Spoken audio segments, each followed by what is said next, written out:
Okay, today on Pro Mindset, I have a young lady, Robyn Tanner. Robyn, I want to welcome you to Pro Mindset. Thank you so much, Craig. And I understand, and I met you through a mutual friend, Anthony Trucks, but I understand that you're a leading transformational coach, motivational speaker, rising author, and you're an inspiring leader whose transparent, tough love, energy, and enthusiasm captivates your clients. Okay. And you help your clients surrender their old self, question their current self, and fight for their future self. You're a mother of two. I am all those things in one. And your brand, according to everything in on your website, is to motivate, challenge, inspire, and change. Absolutely. Welcome again to Pro Mindset. Thank you. I'm really excited to be here. Thank you so much for having me. Okay, Robyn, as a coach, an author, a speaker, you have a lot going on. Workshops, workouts, all these things. Let's start out by diving into your coaching. What is the number one thing that your clients need and benefit from you? Is it overcoming fear? Is it being stuck in the mud? What is it? All the above, but I like what you just said, stuck in the mud. I basically take people from where they're at and we build their courage to get them to actually act on that thing inside, that thing that they want to do, but they're not acting on it. That's how I transform their life, is building that courage and resilience and that authenticity so that they actually do what they want to do. So is it a combination of just building, or is it in conjunction with tearing down barriers and walls too? It's a holistic approach. So when I first started coaching, I was 19 years old, only 25 right now. So it hasn't really been that long. All right. It hasn't been that long, Craig. It's 27 years, do the math. But so when I started coaching in fitness as a personal trainer, aerobics, like we're talking back to like Jane Fonda era. Okay. That's what I grew up on. And Billy Blanks, Tybo, all of that. And I built on that to start my training business, coaching business, had a brick and mortar gym for several years. And now I've been doing this for 8 years. And it was, people come to you, they want to lose weight. They want to be healthier. They want to look good. They want to feel good. They want to be quote unquote healthy. And what I realized over time was that it's truly a willingness to change your perspective, to have that determination to actually build that life that you love, that you can keep up with, because anybody can follow a diet for 6 weeks, lose the weight, and then you gain it all right back, right? Like we've never done that before. And after so many years of coaching thousands and thousands and thousands of men and women, all different ages, cultures, backgrounds, the one thing that was missing was that mindset and was that faith in themselves and belief in themselves. So organically, I built my business based on spiritual, emotional, mental, and the physical fitness aspect. So I come at you from a holistic approach and working each of those muscles. And for me, without going too in deep in it basically that spiritual fitness is that belief and that faith muscle, right? Like you've got to believe and have that vision of your future self. And the emotional point for me is the courage, building that courage muscle so that you actually, have the courage to set the boundaries in place and the standards and raise your ambitions. And then the mental part is that integrity, that keeping your promises, which for me is building your confidence in yourself. And then the last one is the physical fitness, which is honoring your body. And I have connected all of those pieces, and I just kind of my mantra is that we can't have one and be successful in one area without the other, that they all four work together. So that's really how I've taken it on to help, these people transform their lives from where they're at to actually want to be, and close that gap that seems to be, I think, like a fad term right now, but that's how we transform lives. Okay, out of those 4 areas, what is the one that's the most difficult to change? Ooh, great question. I think the hardest one is their visualization and their belief in themselves. Most people don't believe it's possible for them. It's possible for everybody else. we put ourselves on the back burners. I work with mostly women now in my coaching business, and a lot of them, they're people pleasers. They're doing for everybody in the community. They're doing for their jobs. They're doing for their families, and they're putting themselves last, and they're settling. And what did you say in the beginning? Stuck in the mud. They're kind of stuck in that they're obligated or they feel guilty and they don't believe that it's possible for them. They don't believe that they deserve it, and their self-worth is really low. And without being able to create that vision of your future self and fight for it, which is one of my messages, which we'll talk about later, is to create that belief and that faith in yourself. Because if you can see it and believe it, you can become it, period. And then all the other ones kind of piggyback and stack on top of that. Well, one of the things along that same line that I found in the sports world is that you perform consistent with your identity. And unless you change your identity, you can't change your performance. And what impacts your identity is your story, because you bring your past with you. And if you don't reframe your past, rewrite your story, it keeps you carry that with you wherever you go, and it doesn't show up until a couple different situations. One is a pretty important moment. The second one is you're under some pressure. It shows up then. And when you really want something really bad is when it shows up the most. So I think that we're, in some respects, talking about identity. Because if you don't modify who you are and you don't believe in that identity of who you are, you can't really have permanent change. Is that fair? Absolutely.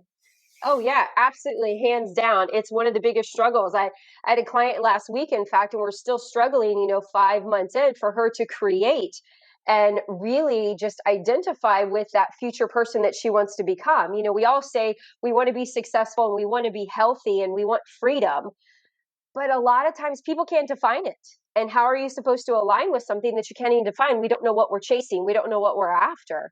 And my job, I believe that my mission and my calling is to get people to wake up to that life that they really want to be living and create that identity. And that's, fighting for your future self. And the only way to do that is to face your giants and get really real with where you're at right now. I've found that a lot of people are too scared to ask the questions, much less answer them, and face themselves and face the truth about where they're starting with, what they're holding on to from their past, right? You mentioned bringing in your past. And that's one of the things, is that you've got to surrender that old life first. You have to surrender what is holding you back, what used to be, where you think you should be. All of those bad stories, I call it your BS. It's your bad stories. You've got to be able to question this current self so that we can see what we're working with to create that future life. Like, what are you going to hold on to? What from your past is good? Because not everything from our past is bad. We can't assume that like we all had this trauma and this bad childhood. Some of us had great lives, right? I had a great childhood. I didn't have any type of trauma or hardship or adversity until much later into life. And it's really just kind of deciding what's coming with me, what is serving my future self, what right here in my current self can I work on to get better, improve, refine, adjust, eliminate, elevate, so that I can create that future self and keep stepping day by day into that future self and bring it into the present. So it doesn't seem like it's so far off. I think one of the struggles that we have is that it seems so far away.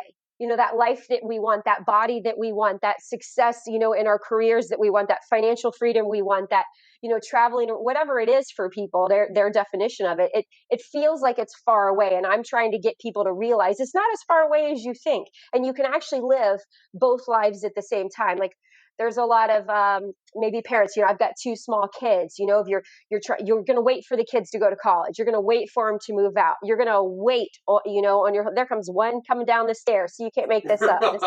This is entrepreneurship at home, in the afternoon with your teenager at home for summer. This is real life. So, and you try to like model that, like, wait, we can do both. We don't have to wait for the kids. We can show our kids right now. We can show our team, the people that we're leading in our church or our communities or wherever, that like you can actually pay down your debt and still travel. You can actually work on your hobby or create a side hustle while you're still, in your day-to-day obligations. And that's just really questioning and asking yourselves the hard questions about what's staying, what needs to be refined, and where are we heading? So I'm going to regurgitate what I just heard you say. Yes, please. First thing you have to do is get very clear about where you're going or what you want to be in your future. Absolutely. The second thing is you have to look in your rearview mirror and decide what are your BS and what do you want to bring with you, what's for you and what's against you. Yep. And then you have to act. Absolutely. You have to do something, right? So you have this great session where you download all the things you want to be or have or do or experience in your future. Mm-hmm. But if you don't act, you never connect. So what is the first step? What is generally the first step a person has to take to they're stuck in the mud? Yeah. And they want to get out of the mud. What's the first step they have to do? The first step is what I call facing your giants. Actually, let me take that back. You got to pick your fight, because you've just got to pick your fight. You got to decide what is most important right now, because a lot of the times we're like, well, I've got this and this, and we got like 10 things that we want to fix or we want to change or we want to improve or we want to learn, right? Good, bad, or ugly. I think a lot of people tend to think coaching is like a negative thing, like something's wrong with me, or I'm weak. Whether it's coaching is what matters most, how can we improve you, how can we elevate you, how can we remove things that aren't working for you.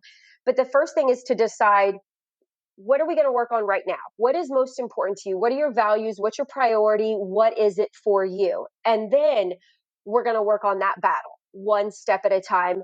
And the next step from that would be facing that giant, getting really real with where you're at right now, like going to the mirror, having your Jesus moment, eye to eye in the mirror, and being able to be honest with where you're at.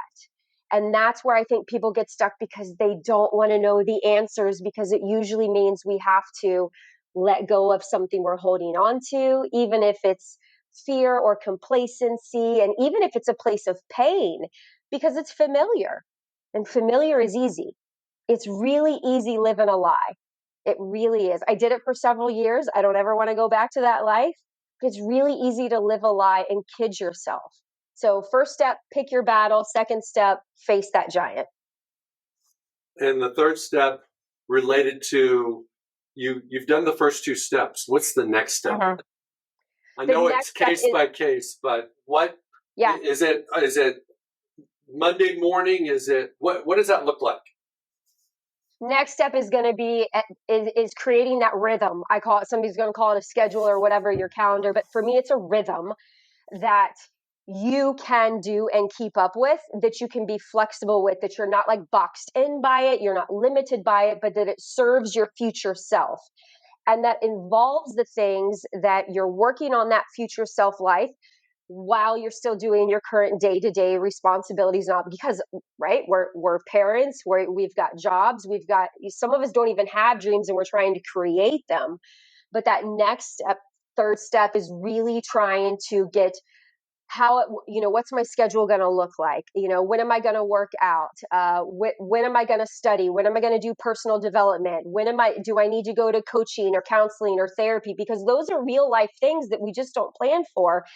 And they still have like a negative, association with them, which I think is really silly, because we all need mentors and role models in our life that can help us make sure that we're on the right path. I told my coaching group the other day, I was like, quit hanging around people that are just as lost as you. They're in the same season as you. We don't want to be going down the same path. They can be your friends, but you might have to, take a moment and align yourself with people that are on the same path with you, that are further ahead in the game in that area of your life that you want to be on.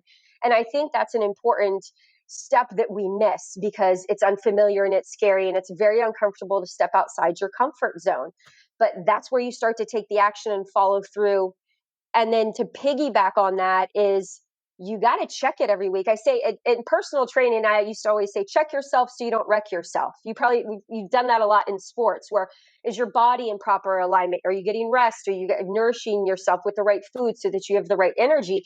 But we go through life on autopilot, and we're not checking ourselves, and we're wrecking ourselves. We're burning out. We're exhausted. We're waking up tired. We're not excited about the day. And I want people to be alive. I want them to be awake. And that ultimate mission for me is to live alive. And in order to do that, you got to go through the pain and the grief and the reflection on yourself and being able to be flexible to make the changes where you need them.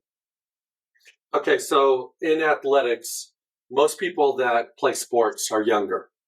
And for people that aspire to be at the highest level, they sometimes are teenagers or in their 20s. Their dream's not dead yet. No. Where a lot of adults, their dreams have died and they have to reinvent themselves. So let's take this and apply it to the athlete mentality, the younger person who still has a dream. Yeah. And their dream is incredibly clear. Here's the problem. Their circumstances don't line up with their dream. They know what their dream is. They're working hard, but their circumstances are not matching up. So how do you help someone in that situation? That's a great question. The first one, it's going to take me back to that spiritual fitness, is your faith and your belief in yourself, your faith in a higher power. Mine's in God, but everybody's got something different. It's your faith to have that childlike faith. You really have to go back and absolutely believe in what you're doing. I think everybody's got it inside. And I do this in almost every single one of my talks, but it's like right here in the pit. And it's a scream that is inside you, that is nagging you, that is not laying up on you. And a lot of us, I think, just stifle that. We throw more dirt on top of it so that it's muffled and we can't hear it. And it's really believing, like if it keeps coming back, Craig, like if it keeps coming back, there's something to it.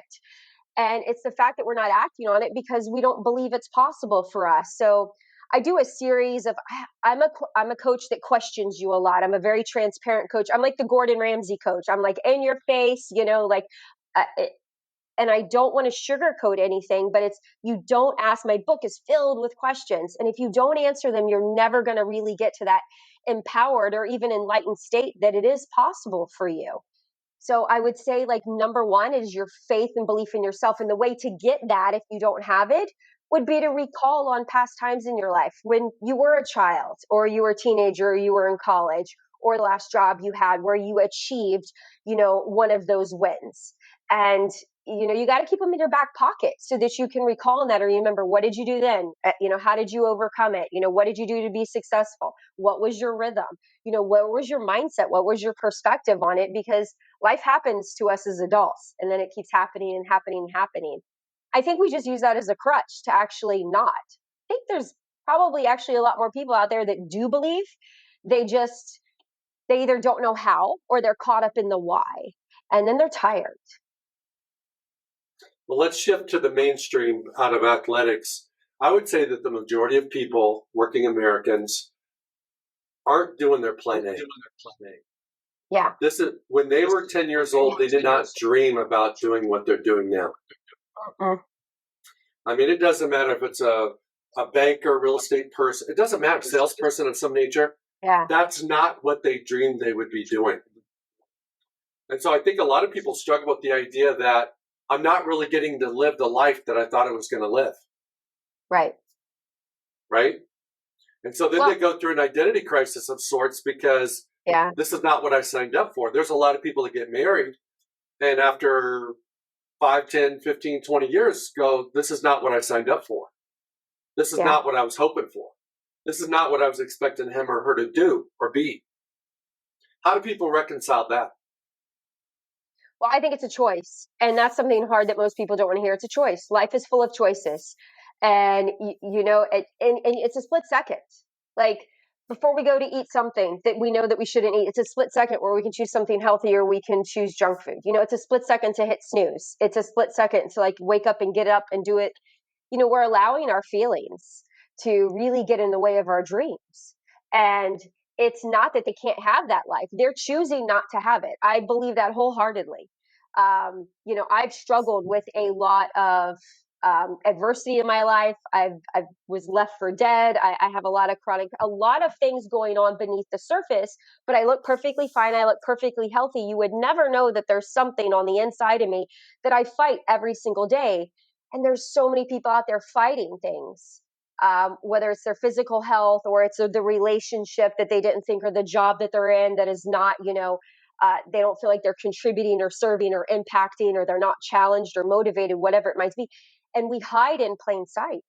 But it's a choice. It's really a choice to step out and say, you know what, today, I'm going to make a difference to fight for that future self. And that's what I believe it's a fight because it's very easy to get pulled into.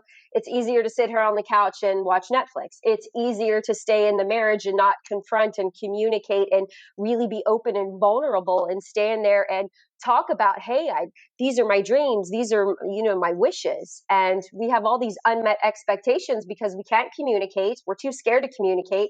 We don't have the courage to do it or the confidence because we're not willing to have that childlike faith. So it's a fight. And a lot of people are choosing to just fight for the wrong battle. They're basically fighting to keep the day-to-day job that they don't really like, but it's a good paycheck and it has benefits and it, pays all the bills. So they've got security, yet on the inside, they're dying. So it's a choice for me. I get it. Hard truth, but that's my I come from a family where great family, but a lot of people in my family chose to not follow through on their dreams or chose different paths than I did, and I think I saw that. And it made me go the complete opposite direction, where I was like, no, I'm going to live my dream. I'm going to break this curse. I'm going to be the one to step out and actually do the thing. When I was a little girl, I wanted to be a writer. So it's funny that you say, a lot of people grow up and they're not doing what they wanted to do. And it took me a while to get here and to build it, but I'm doing what I wanted to do as a child. And I think everybody has the ability to do that. We just choose not to. So it's a choice and it's a fight. Mm-hmm. It's a choice and a fight. It is. The choice is pretty immediate. The fight is a longer term. Ongoing, every day, every minute. It's a fight. I mean, being an entrepreneur is tough. You know this. Being a coach is tough. Being in business for yourself. We wear multiple hats and you have to be flexible and you have to be able to ride that roller coaster because it's like it's never ending. We don't ever get off of it. The merry-go-round is much easier and the Ferris wheel much easier. And it's just, you got to be willing to endure without the endurance. And it's got to be patient endurance. You've got to be willing to be patient while you endure, but you also have to be able to fight.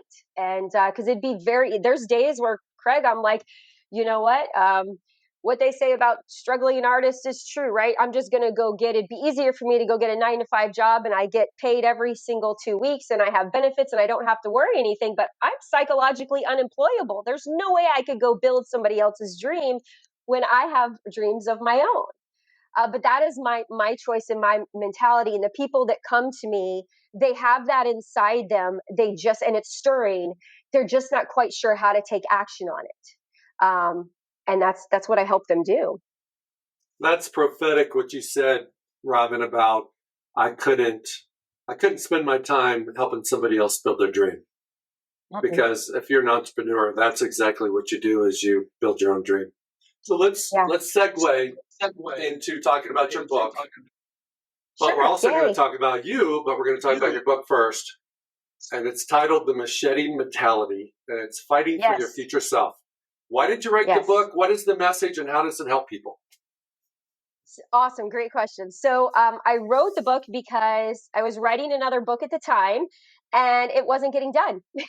And my coach, Anthony Truck, said, just write a book. So this is the product of a book. But really, I wrote it as a guide. It's really a guide for coaching and kind of overcoming adversity and building that resilience. So it's all about adversity and resilience. It's got a workbook built in to help people. And it's really like, as you read the book, it looks a lot bigger than it is, but they're short, very succinct chapters, very tight and clear, punchy, like we're having a conversation with a workbook at the end for you. I basically guide them through my coaching program. And I do it by telling my stories from my clients.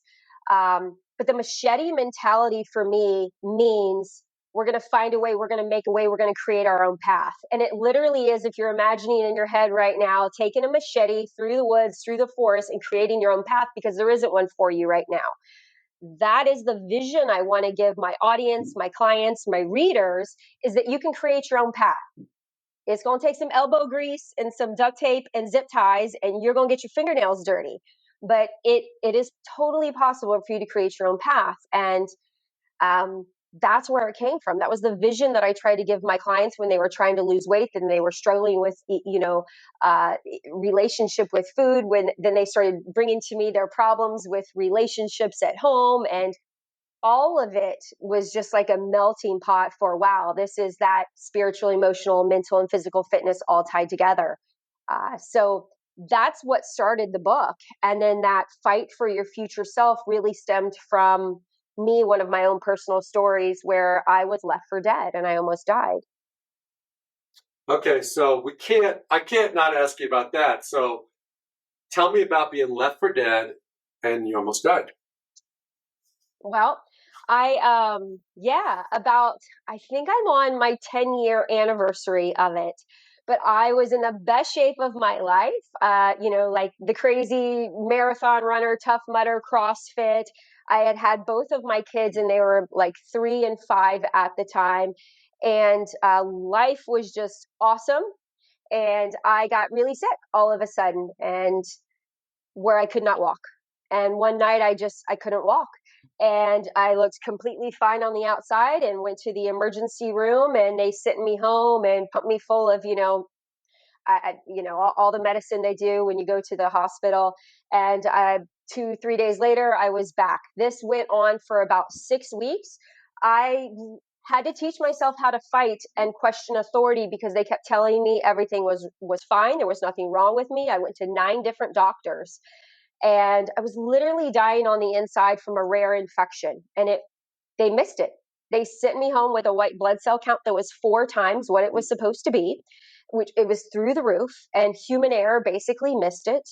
And went to the hospital one day on that ninth. That's just that one more phone call, one more doctor, and I thought I was crazy at the time, Craig, because I didn't have normal signs of infection, and what had happened was this rare bacteria was inside me. It had formed abscesses in my spine and in my hip. So once they finally found it, it was a matter of minutes and hours where they said, we're going to do emergency surgery and we have to remove part of your spine. And here I am as a mother, and just freaking out that I've got these little kids, that I could be paralyzed, that I could be dead. And there wasn't a choice. It was, you will die or we're going to do surgery. So, you don't really have a choice. And it was funny because they wheeled me in and I was like, can I get like a second opinion? And this was like the 9th doctor that, I had been through, but at the time. So obviously I lived, but I did have to learn how to walk again. I had to go through a lot of physical therapy, IV medications, and just tons of doctors just poked and prodded. I was in ICU. I ended up becoming septic because it had gotten into my bloodstream. It was just a really rare case for somebody. I was 36 at the time. They had never seen it. And I was just a science project in real life. And unfortunately and fortunately at the time, Craig, I said I had the picture perfect life, but it was really a facade. And I was really dying on the inside in 2 ways, emotionally, mentally, and spiritually. I wasn't happy in my marriage. I wasn't happy with where I was at in life. I really didn't feel like I had a purpose or anything. And here this infection came along, nearly killed me. And I woke up from that. And I haven't been the same since. And that's really what has propelled me into holy, I've got to live a life. Like, I cannot hide in plain sight anymore. I can't stay stuck. I can't settle. So I'm going to use this second chance to build that life that I love. I'm going to fight for my future self. And eventually it turned into me after I got better and stronger, into getting my personal training certification updated, into building my own business, into getting a gym and a brick and mortar from the ground up, from a dirt field with no clients, and moving and going through a divorce, and a lot of other things that happen to most of us later in life. But it really created the foundation for me with mortality motivation to live my life on my terms, not to settle, to be very bold and courageous every single day, even if it's just a little tiny bit. But that is fighting for my future self. I just got to show up a little bit. And I think that's the disconnect with people, is they think that they got to do all of this, right? And sometimes it's just this and this and this, and then it compounds. And then all of a sudden you have this unapologetic authenticity of like, wait, I don't have to say yes if I don't want to. Wait, is this something that, is going to serve my future self? Will this help impact my legacy and my current life, my kids, my business, my mission? So all of those things, and this was a course over 8 to 10 years, and it helped me build this book, and it's helping me write the other books. But that's really the foundation for my message and my mission to help people live alive. Wow, girl. Okay, so I've never heard, and I'm sure the audience has heard it before, but I've never heard mortality motivation. I love that. How can people have mortality motivation without the doctor report? I knew you were going to ask that question. That is a great question. Whew, and it's a tough one. It's actually, and I'll be honest, I'm not sure that I have the answer for it, because it's something that I'm actually studying and working on in my coaching and in my writing as well. Because until you experience that life and death, until it is gripped from you, if you've never had to learn how to walk again, if you've never been septic in the hospital, if you've never been, face to face, even if you're watching somebody else, my stepmom died at the same time that I was going through this. So I even had to deal with like the survivor's guilt and PTSD and things like that as I'm coming out. Why did I live and she die? It's mortality motivation is, it's really hard to, it's not a tangible thing. So I'm not quite sure I have an answer. I wish I did, come back in 6 months or a year when I'm done studying it. What I try to instill in my clients and my audience through my writing or my speaking is that voice inside you that's telling. I had that voice inside, Craig, before I was in the hospital, about to die. I had it and I was ignoring it. I was shoving it down. I was just pretending, I was just going through the motions in life because life was good. Fancy house, fancy car, good solid paycheck, all of the things, all of the accolades. But there was this inside me. And it took that dying to like wake me up and go, oh, no, no, no. So, I kind of try to get my clients to think about, if you were to close your eyes and you're standing on the edge of a cliff, or if you've ever jumped off a cliff. You ever jumped off a cliff before? I have not. You got to go jump off a cliff. Next vacation, you got to go jump off a cliff. Into water? But yeah, into water. Head first? I've never done it head first. No, just to jump. But you're standing there. Imagine yourself standing there on the edge.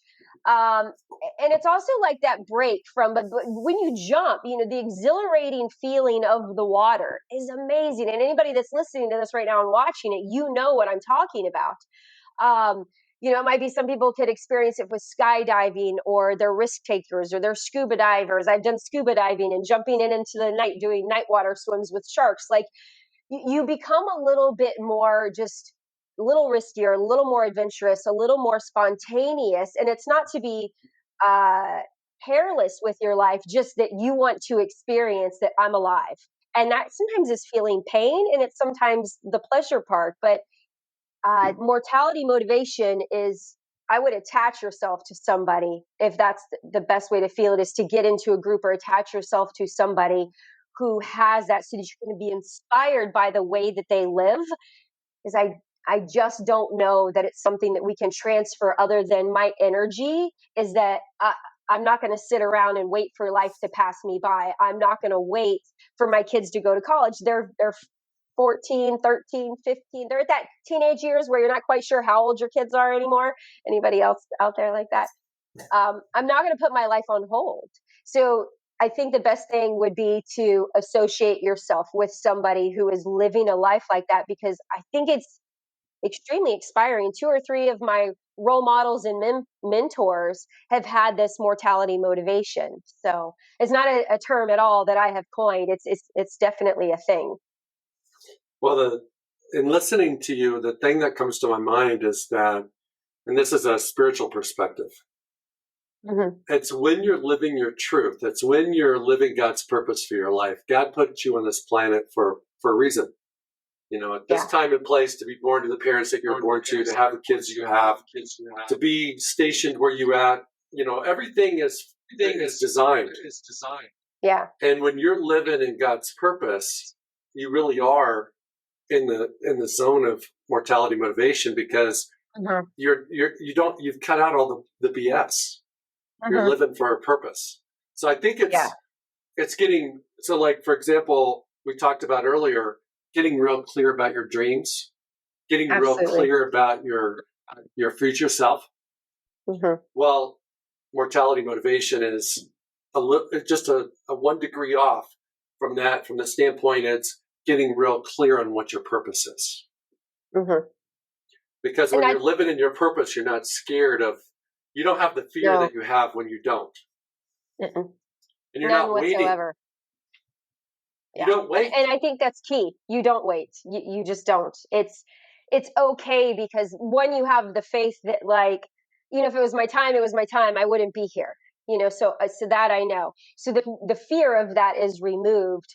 Um, but I think it's also it's that intuition that you have now that, like, I'm going to be okay. So when because life has happened to me 10 more times since that, right? Like, it hasn't been sunshines and rainbows and I'm living some unicorn life since then. I haven't been freed forever of adversity or other challenges, but now I know how to handle them. And I know that I came through that. So I keep building on that. But that intuition for myself to have faith in God. Now, when I was, uh, you know, in the hospital, I didn't believe in God. I wasn't a believer. Faith wasn't a part of my life at all. And it didn't happen for another 8 years, about 8 years. So maybe six, somewhere around there, 6 or 8 years to do the math. Uh, but I know that along the way, I was building that faith based on, I almost died watching my stepmom die and I didn't. And there was a choice there for me to go, how am I going to use my life now? How am I going to set, uh, to be like a role model? How am I going to model my life now? But uh, my purpose still has kind of changed and shift since that time. I've stepped in different roles. I thought I was going to just own multiple gyms and just license them out, and that was going to be that. And COVID happened, and I decided to shut my brick and mortar doors down. And then I went online, and I have the fitness app, and now I'm able to reach clients in Germany. So that's just opening up kind of different levels of my purpose now. And then I was able to speak, and I've been able to write my books and kind of bring that childhood dream into where I'm at now. So I think they're all connected, but I like what you say about it being following your purpose and calling. But I think a lot of people don't know how to listen to that. It's the problem. And I that's agree. what I hope my message and my life teaches people, is how to honor that, listen to it, and then be obedient to it. Okay, so let's shift gears again. Yeah. You talk about speaking. You're a speaker. What is your keynote message, and what pain or problem gives you the Mm. passion to speak with purpose? A lot of peace. I love it. Love it. Wake your warrior. We all got a fighter inside, Craig. So if you haven't felt it yet, that is my wake your warrior. Learn how to live alive by fighting for your future self. And clearly, obviously, my almost dying was part of it, but also becoming an entrepreneur and building that dream. I chose to go homeless for my American dream. I lived with both of my two kids in my gym for 6 months because I couldn't afford both lives. I couldn't afford that future life and my faith that God had said, you're going to go build this gym. It's going to be amazing. You're going to touch lives. Oh, wait, you can't afford to do it. So I'm going to only fund, one set, and you have to choose. And I decided to give up my home. I couldn't pay all of the bills. So that was one of the things, but I didn't want to stay stuck. So I went, and I believed so much in my dream that we went and we lived in our gym for 6 months. And, looking back now, it doesn't seem so horrible, but that is one of my messages, is that people are making choices, and every single one of them. And I got a lot of ridicule for, you're a single mom at the time and you're choosing to go homeless for your dream. But I was really choosing to show my kids what it's going to take the sacrifice and the effort and the determination that you can come back from that and build on it better. And everything has been restored since then. But my message is to teach people you don't have to stay where you're at. You can live a life, but you got to fight for it. And it's not easy. And there's plenty of coaches out there, and it's cool. They go with the flow. They're in that flow state. They're cheerleader coaches. I am not that coach. I am not that speaker. I am not, let's wake up, let's work for it. It's the machete mentality. Find a way, make a way. If you really want this to happen, if you really believe in it, if God has put it on your heart, if you've already sacrificed for it, we didn't come this far to stay here.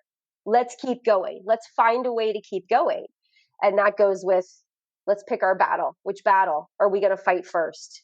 Get really clear on your standards, where you're at, what's important to you, what are your non-negotiables? And then we got to take action on them. And then the last one, you got to claim your victory. You got to believe it before you get to become it or have it or any of those things. And that's really that's what I'm after as a speaker. I want to fire up the people that are being quiet. And I'm fired up. I'm fired up, girl. Hey, let me ask you this. Yeah. I love your message. Thank you. I 1000% agree with your message. But now I want you to be vulnerable, and I'm going to challenge you. All right. What are you not doing? What is your future self that you've put on hold, that you've been waiting on, that you haven't chosen to act on, that you coach people to do because you've done so many things, but there's the next thing. What is your next thing that you need somebody to kick you in the butt so you go do it? That's a great question. I ask myself that every single day. Two things I'm not doing. I don't put myself out there enough because I like to write, and because I do a lot of my coaching online. I don't go put myself out there in the real world. Now at the gym I was, but right now, so I'm trying to get into the network. I'm trying to get out there so that I actually am in front of people again. I think we got caught. Let's bring it on me. I got caught, and I don't have to go outside my house anymore. I don't have to leave my 5-mile radius. So I really don't put myself out there. I don't expose myself. And that is something that I'm working on because I want to write about it. That's not a problem. But I'm caught here behind the computer. I'm caught in my own home instead of putting myself out there. And the other one would be I'll tell myself my BS is I hate sales. I hate sales. And I am an entrepreneur and I'm a business owner, and I have to sell my speaking. I got to sell my coaching. And it is a struggle for me to sell. I just flow to me and I can help you. And I've got to get real brave and real bold, and this will change your life. Why are you not doing this? This is amazing. This is awesome. It is life-changing. You'll never forget it. You'll have it forever. You will never be the same. You will level up in every area of your life. You will become braver and bolder and fearless and unapologetic, and you will wake up excited every single day, and you'll go to bed rested, and you'll high-five yourself every day and think you're just badass and kick-ass, and life is awesome, because it is. Fight for the fairy tale. And I don't, it's great. I believe in it. 100%. I went homeless for it. I live every day for it.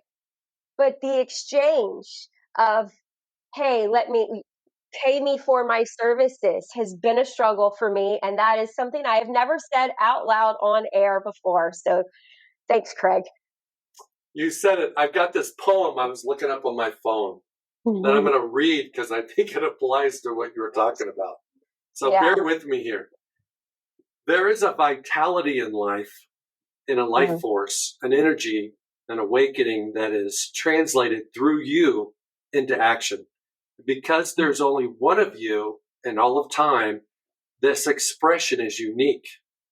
And if you block it, it will never exist through any other medium or any other person, and it will be lost. The world will not have it. It is not your business to determine how good or how valuable it is. Basically, it's go do it. Yeah. Okay. That's good. And so the last part of the poem is to keep your channel open. And I think we turn our channels off all the time. Yeah. Because, even myself, I've got the same challenges you have. We all have the same challenges. It's like, how far are you willing to stick your neck out? I don't mind getting chopped off a little bit, but I don't want to stick it out too far because I might really get beheaded. Or I might be embarrassed or whatever the case may be. Right. And then the second comment I have related to asking you about your vulnerability was you stated, if I heard you correctly, that you don't like sales. Well, you've got to reframe how you look at sales. Absolutely. Because as a lawyer, when I got out of law school, they don't teach you about sales in law school, but if you don't service clients, you don't have a business. Right. And so you have to look at how are you benefiting people that are happy to pay you for your service. And you just have to totally redesign, reframe everything you do and how it benefits people. So it's not selling anybody, it's helping people. Right. No, absolutely. I hear you loud and clear.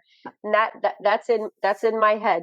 That is definitely in my head. It's something that I'm getting better at it, but that's definitely one of the things that I try to not necessarily coach myself, but remind myself daily and every time I step into that situation. So I'm up in my game, which is what I would tell my audience to do and my clients to do is I'm up in my game on, offering that, on getting out in front of people and out from behind my little writing world back here.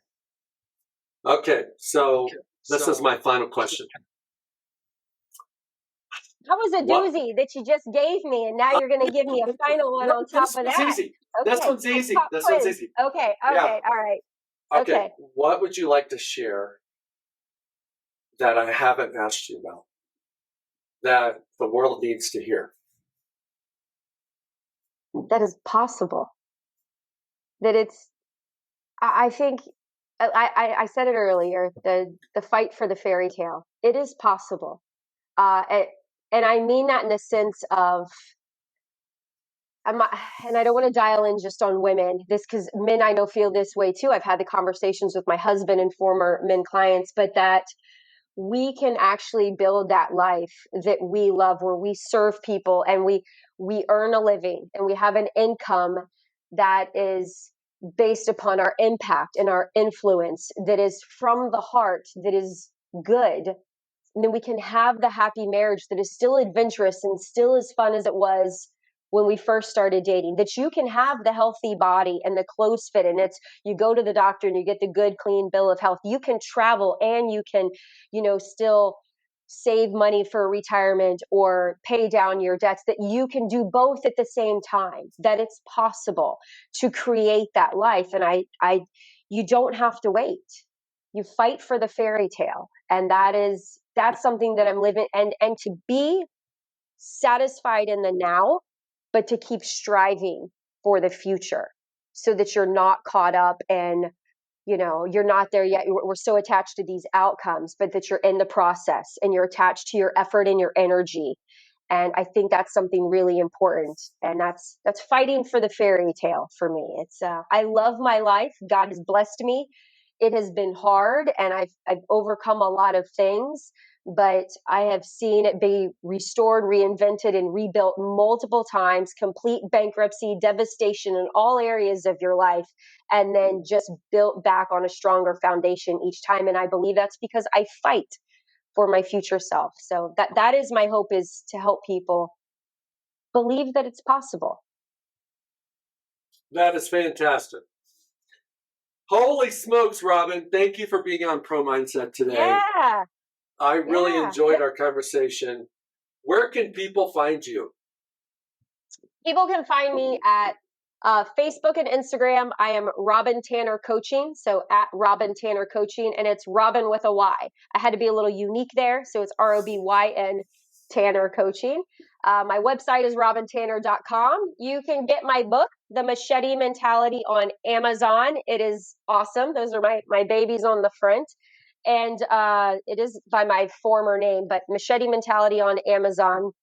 It's a great read. It'll definitely change your life. So, like coaching for people that maybe they say they can't afford coaching, they don't have time for coaching, they don't believe in coaching yet, get the book.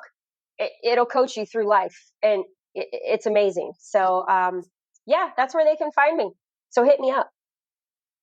I want to thank you for tuning into Pro Mindset Podcast. If you enjoyed the listen, please leave a 5-star rating. If the message was a vibration you connected with, and you have any friends, family, or colleagues who would benefit, then please share this episode with them.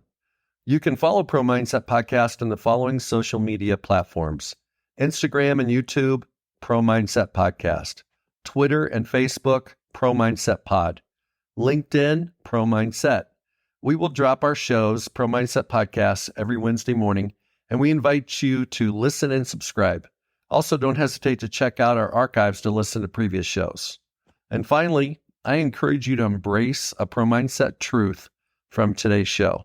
It just might be the key to unlock the pro inside you.